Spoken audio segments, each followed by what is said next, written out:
नमस्कार दोस्तों, आंशिक सर क्लासेस में आपका स्वागत है।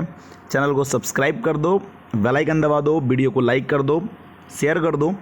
गणित की पेडोलॉजी में हम चल रहे थे, तो गणित की पेडोलॉजी का पार्ट 1 मैंने आपको पढ़ा दिया था। पार्ट 1 में मैंने आपको गणित का अर्थ, गणित की उत्पत्ति, गणित की प्रमुख परिभाषाएं, गणित की प्रकृति, ये चीज़ें मैंने आपको पढ़ाई थी। इसका वीडियो आपको मेरे चैनल पर मिल जाएगा, है ना। इसका डिस्क्रिप्शन में भी आपको वीडियो मिल जाएगा। इसके बाद मैंने अभी ये जो वीडियो मैंने शुरू किया था वो मैथ्स पेडागोगी पार्ट 2 था, गणित पढ़ाने के तरीके, जिसमें मेरा आज का जो सिलेबस, मतलब आज जो मुझे पढ़ाना था वो गणित पढ़ाने के तरीके, गणित की तर्क शक्ति और टॉप 10 इंपॉर्टेंट क्वेश्चन पढ़ाना था, जिसमें मैं गणित पढ़ाने के तरीके में आपको पढ़ा चुका हूँ। अब हम नेक्स्ट पढ़ रहे हैं गणित पढ़ाने की तर्क शक्ति, है ना। और इसके जो 10 इंपॉर्टेंट क्वेश्चन होंगे वो भी मैं आपको यहाँ बताने वाला हूँ इसी में, ठीक। तो अभी मैंने आपको क्या क्या पढ़ा दिया मैं आपको बता दे रहा हूँ। तो गणित पढ़ाने के जो तरीके हैं वो मैंने आपको यहाँ पढ़ा दिए। अभ्यासकार, गृहकार, मौखिककार, लेखनकार, समूहकार। तो ये अभ्यासकार है वो भी मैंने आपको पढ़ा दिया, गृहकार पढ़ा दिया, मौखिककार पढ़ा चुका हूँ, लेखनकार में यहाँ पढ़ा दिया है, समूहकार पढ़ा चुका हूँ। स्वयं अध्ययन पर आ गए थे हम। स्वयं अध्ययन या स्व अध्ययन की बात हम यहाँ करने वाले अब हैं, ठीक। स्व अध्ययन क्या होता है, स्वयं अध्ययन क्या होता है, वो हम आप पढ़ाने वाले हैं। तो देखिए ध्यान से, बिना शिक्षक की सहायता के स्वयं किया गया अध्ययन स्व अध्ययन या स्वयं अध्ययन कहलाता है। स्व अध्ययन या स्वयं अध्ययन कहलाता है। हालांकि अध्ययन करने वाला व्यक्ति किताबों, ट्यूटोरियल्स एवं विश्वकोश कुछ बाहरी स्रोतों की सहायता ले सकता है। कहने का मतलब ये शिक्षक तो नहीं है, लेकिन बहुत सारी 4-5 एक ही सब्जेक्ट की 3-4 राइटर्स की बुक्स ले ली, ट्यूटोरियल हो गया, एवं विश्वकोश, शब्दकोश या गूगल या इन चीज़ों की आपको जो जानकारी यहाँ से मिल सकती है वो ले ली। बस बिना शिक्षक के सहायता के बिना हम कुछ थोड़े बहुत बाहरी स्रोत ले लिए, उसकी सहायता से हमने खुद से अध्ययन किया, उसको हम स्वाध्ययन कह सकते हैं। यह एक ऐसे अध्ययन का रूप है जिसमें छात्र खुद ही स्वयं के लिए अनुदेश देता है। मतलब शिक्षक तो है नहीं, अब अनुदेश कौन दे गया, उसको आदेश कौन देगा कि बेटा तुम्हें ये करना है कि नहीं करना है। तो जो छात्र है वो खुद से ही अनुदेश देता है अपने आप को कि नहीं अब हमें ये करना है, अब हम ये पढ़ेंगे, अब हमारी आगे की स्ट्रेटजी ये होगी, हमें इतनी चीज़ें इनको कंप्लीट करना है। और स्वयं अपना शिक्षक होता है। छात्रों को बताने वाला एवं उसका मार्गदर्शन करने वाला कोई नहीं होता। जब स्व अध्ययन हम कर रहे होते हैं, है ना, सेल्फ स्टडी आप कर रहे होते, तो आपको बताने वाला कोई नहीं होता और आपका मार्गदर्शन करने वाला भी कोई नहीं होता। इसके लाभ क्या हैं वो भी देख लीजिए आप। इसके लाभ देख लीजिए, यह छात्र को अपने सोच स्तर को व्यापक बनाने में मदद करता है। बिल्कुल भाई, जब व्यक्ति खुद से पढ़ता है, खुद से जब अध्ययन करता है, तो उसका जो सोच का जो स्तर है वो बहुत ज़्यादा लेवल तक बढ़ जाता है, व्यापक बनाने में उसको मदद करता है। यह छात्र को बिना किसी प्रतिबंध के सीखने की स्वतंत्रता देता है। बिल्कुल, उसको क्लास में आने जाने नहीं है, टीचर की सुनना नहीं है, टीचर क्या कह रहा है ये भी उसका कोई प्रतिबंध नहीं है। जब वो चाहे, जैसे चाहे तब पढ़ सकता है और सीख सकता है, उसकी स्वतंत्रता है। छात्र अपने अनुसार अपने इच्छित समय में सीख सकता है। बिल्कुल भाई, कोचिंग का टाइम मान लो 7 बजे से 10 बजे तक है, तो आपको उस टाइम पर जाना ही जाना पड़ेगा। लेकिन स्वाध्याय सेल्फ स्टडी में ऐसा नहीं है। आप चाहते हैं कि 10 बजे तक आप सोएं तो बिल्कुल सोएं, आप चाहते हैं रात को 4 बजे तक, 3 बजे तक आप पढ़ें तो बिल्कुल रात को 3-4 बजे तक आप पढ़ सकते हैं।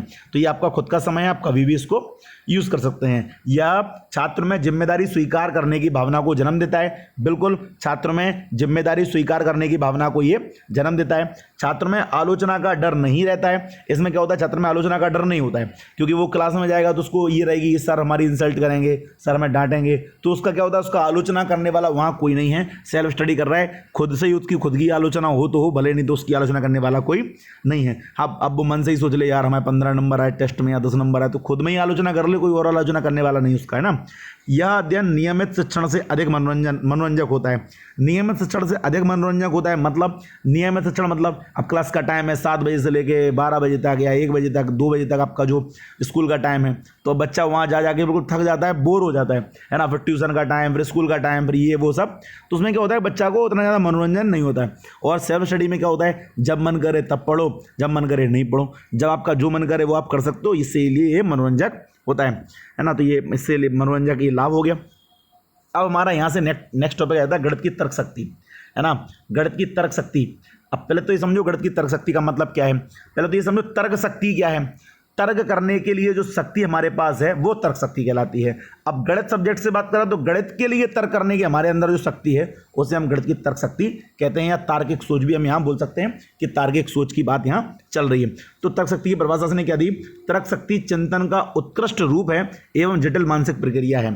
तर्क शक्ति जो है वो चिंतन का उत्कृष्ट रूप है एवं जटिल मानसिक प्रक्रिया है, मतलब जटिल है ये मानसिक प्रक्रिया, इसमें तर्क करना बहुत इंपॉर्टेंट और मतलब कठिन हो जाता है।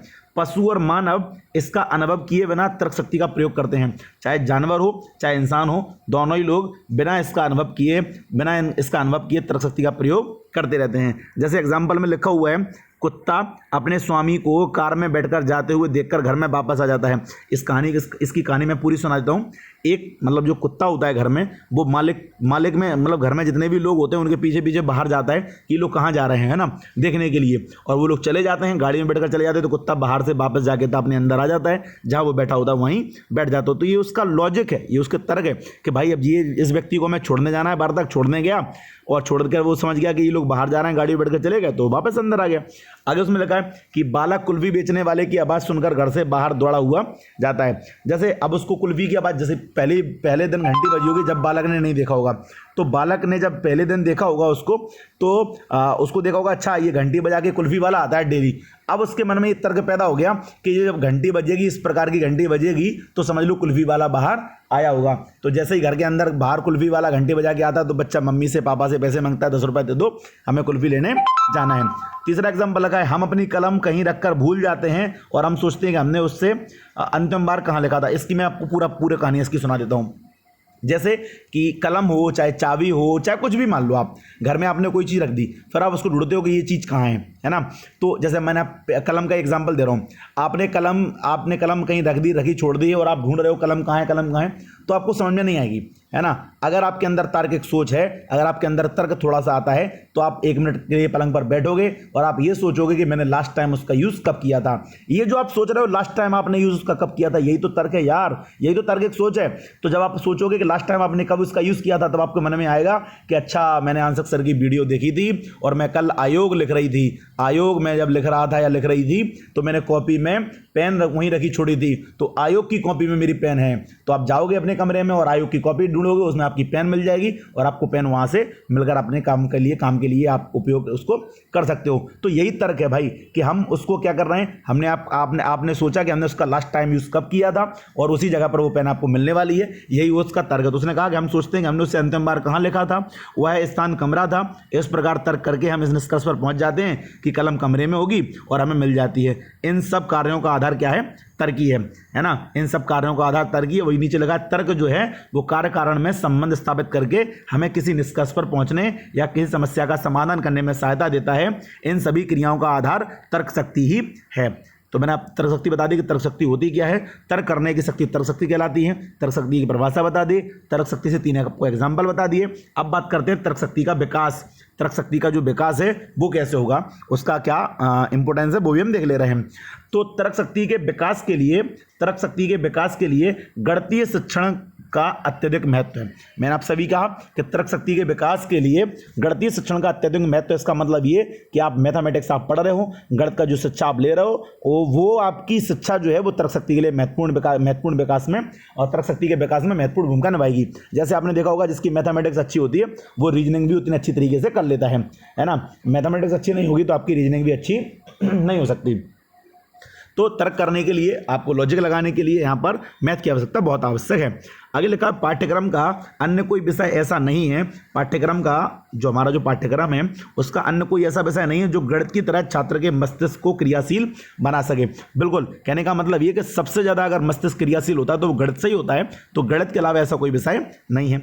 आगे लिखा, गणित की प्रत्येक समस्या को हल करने के लिए मानसिक कार्य की आवश्यकता होती है। जैसे ही गणित की कोई समस्या बच्चे के समक्ष आती है, उसका मस्तिष्क उस समस्या को समझने तथा उसका समाधान करने के लिए क्रियाशील हो जाता है। कहने का मतलब ये कि कोई बच्चा अगर है गणित वो सीख रहा है तो उसके सामने आपने एक सवाल उसको समझा दिया और दूसरा सवाल जैसे ही आप उसके सामने रखोगे उसका मन तुरंत चलने लग जाएगा कि अब हमें इसमें ये करना है, सर ने ये बताया था, इसको हम ऐसे कर सकते हैं, इसको हम ऐसे सॉल्व करेंगे।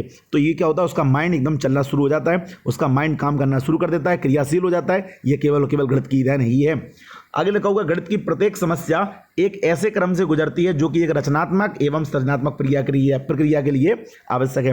गणित की प्रत्येक समस्या एक ऐसे क्रम से गुजरती है जो कि रचनात्मक एवं सृजनात्मक प्रक्रिया के लिए आवश्यक होने वाली है। इस प्रकार बच्चे की संपूर्ण मानसिक शक्तियों का विकास गणित पढ़ने से सरलता से हो जाता है। मतलब बच्चे का जो इसीलिए तो बोलते हैं, ये NCF 2005 ने क्यों कहा कि भाई गणित जो है वो 10 तक अनिवार्य कर दो, जिससे क्या होगा, बच्चे का मानसिक विकास होगा। तो मानसिक शक्तियां जितनी भी हैं उनका विकास गणित पढ़ने से सरलता से हो जाता है। किसी भी समस्या का उचित हल ज्ञात करने की क्षमता का विकास गणित के अध्ययन से ही संभव है। बिना गणित के अध्ययन के ये काम असंभव हो जाएगा। अब बात करते हैं, मैंने अभी आपको बताया तर्क शक्ति का विकास। अब बात करते हैं तर्क शक्ति का महत्व। हमारे गणित शिक्षा में, इसमें शिक्षण में हमारे लिए तर्क शक्ति का क्या महत्व, मैं आपको बता दे रहा हूँ। गणित के तार्किक मूल पर प्रकाश डालते हुए महान शिक्षा शास्त्री प्लेटो बहुत इंपॉर्टेंट है ना। प्लेटो का नाम आप देख लो यहाँ। तो प्लेटो ने स्पष्ट किया, क्या स्पष्ट किया, कि गणित एक ऐसा विषय है जो मानसिक शक्तियों को प्रशिक्षित करने का अवसर प्रदान करता है। एक सुसुप्त आत्मा में चेतना एवं नवीन जागृति उत्पन्न करने का कौशल गणित ही प्रदान कर सकता है और कोई सब्जेक्ट ये प्रदान नहीं कर सकता। तो उन्होंने कहा गणित एक ऐसा विषय है जो मानसिक शक्तियों को प्रशिक्षित करने का अवसर प्रदान करता है। जो हमारी मानसिक शक्तियाँ उनको प्रशिक्षित करने का, उनको ट्रेनिंग करने का अवसर प्रदान करता है। एवं हमारे शरीर में जो एक सुसुप्त आत्मा में, हमारे शरीर की जो एक सुसुप्त आत्मा है उसमें चेतना एवं नवीन जागृति उत्पन्न करने का कौशल गणित ही प्रदान करता है। इसका मैं आपको छोटा सा एग्जांपल दे रहा हूँ। अगर आपका गणित अच्छा हो तो आप एक काम करना, कभी आपको रात को नींद आने लगे, जब आपको भयंकर नींद आ रही हो, नींद आने लगे, तो बस आप क्या एक काम इतना सा करना कि गणित के 10 सवाल लेके बैठ जाना। आप पहला सवाल लगाओगे, पहले सवाल पे आपको थोड़ी बहुत नींद आ रही होगी, वो थोड़ी थोड़ी दूर होगी, और जहां आपने 2 सवाल 3 सवाल आपने अच्छे से लगा लिए, फिर आप ये गारंटी से मैं 99% कह रहा हूँ आपको नींद नहीं आ सकती। उसके बाद आपका क्या होगा, आपका मन लगा रहेगा उसमें। हाँ, लेकिन फिर नींद कब आएगी, फिर नींद जब आएगी जब आप 6वें सवाल पर अटक गए और आपसे वो सवाल नहीं बना, तब आपको गुस्सा आएगी, गड़दड़ रख दो, सो जाओ शांति से, है ना।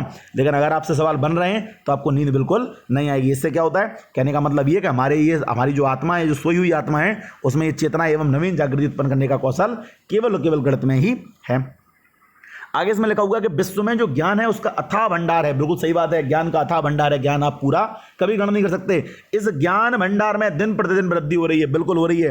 डेली शब्द, डेली बहुत सारे वाक्य, बहुत सारी चीजें नई नई जुड़ती जा रही हैं। यह बात अधिक महत्वपूर्ण नहीं है कि ज्ञान की प्राप्ति की जाए, बिल्कुल सही बात, ये बात इंपॉर्टेंट नहीं है ज्ञान की प्राप्ति की जाए, बल्कि बात ये इंपॉर्टेंट है कि जो ज्ञान प्राप्ति का तरीका है वो सीख लिया जाए।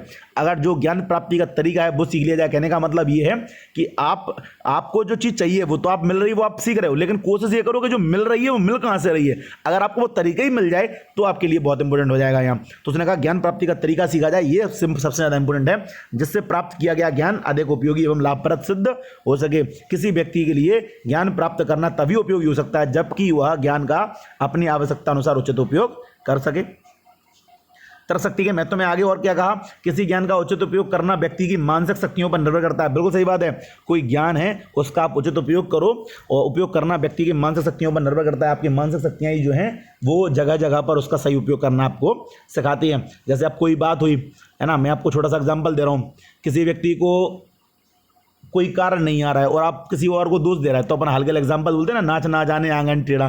तो हमारे मन ने आपने ये लोकाक्ति या कहावत आपने सुनी होगी, तभी तो आप ये एग्जाम्पल दे पा रहे हो। तो हमारी ये मानसिक शक्ति की देन है कि उसका सही जगह पर उपयोग करना है ना। आप बात हो रही है इसकी और आप बोल रहे हो कछु 9 2 11 होना, कोई मुहावरा और सुना रहे हो, तो आदमी आपको पागल ही तो कहेगा और कुछ थोड़ी कहेगा।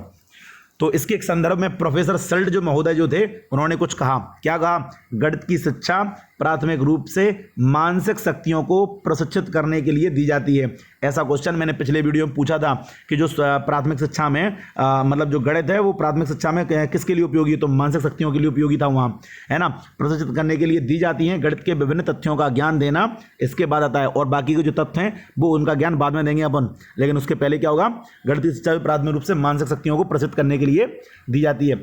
इस प्रकार गणित का अध्ययन करने से बच्चे को अपनी सभी मानसिक शक्तियों को विकसित करने का पूर्ण अवसर मिल जाता है।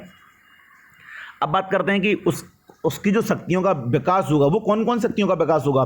तो गणित का अध्ययन बच्चों को अपनी किन किन पावरों को बढ़ाएगा, वो निरीक्षण शक्ति, मतलब ऑब्जर्वेशन पावर, निरीक्षण शक्ति उसकी बढ़ जाएगी गणित पढ़ने से।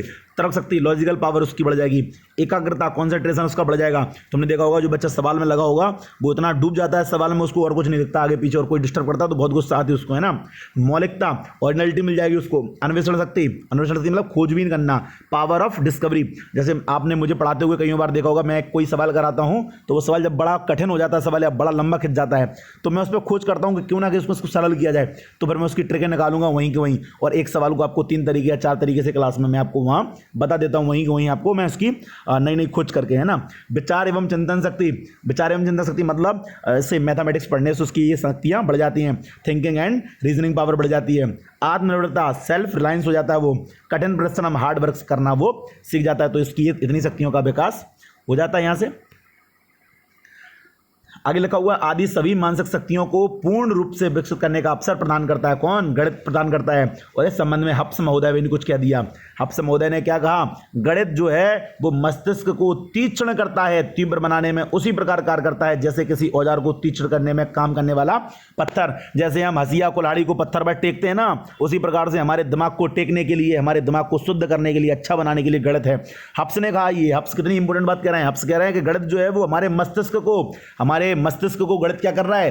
तीक्ष्ण कर रहा है, धारदार बना रहा है वो। जैसे एक पत्थर कुल्हाड़ी को, और ये जो कुल्हाड़ी हो गई या फिर हंसिया हो गया, इनको धारदार बनाता है पत्थर, उसी प्रकार से हमारा गणित जो है वो हमारे मस्तिष्क को तीक्ष्ण एवं तीव्र बनाने का कार्य करता है। तो ये परिभाषाओं में आप याद रखें, यहाँ से है ना, आपकी परिभाषा भी मिल गई यहाँ। इसके अध्ययन से स्पष्ट तर्कसम्मत एवं क्रमबद्ध रूप से भली भांति सोचने की शक्ति आ जाती है। ठीक, तो ये यहाँ तक मैंने आपको ये दूसरा हमारा टॉपिक कंप्लीट यहाँ तक हो जाता है ना। अब बात